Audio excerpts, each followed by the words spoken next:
From the mind-boggling distance between galaxies to the impossibly small size of an electron, our universe operates at extremes.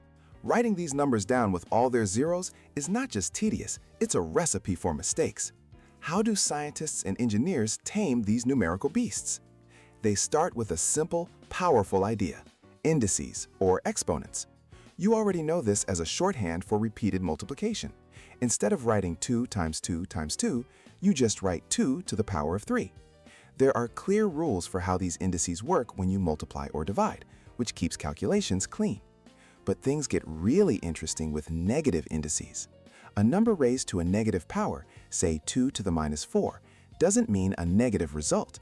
It means the reciprocal. It flips the term, turning it into 1 over 2 to the power of 4. This simple concept, that a negative sign in the exponent means 1 over, is the key to unlocking the microscopic world. This brings us to the ultimate tool, scientific notation.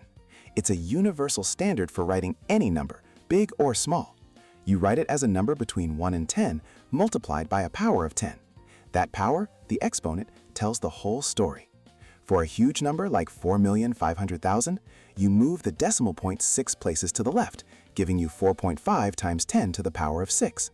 For a tiny number like 0.000072, you move the decimal 5 places to the right, which gives you 7.2 times 10 to the power of minus 5. Suddenly, astronomical and microscopic numbers are easy to read, compare, and calculate with. We handle the main numbers and the powers of 10 separately. It's a system of elegant simplicity that brings the entire scale of the universe into focus, making precision possible.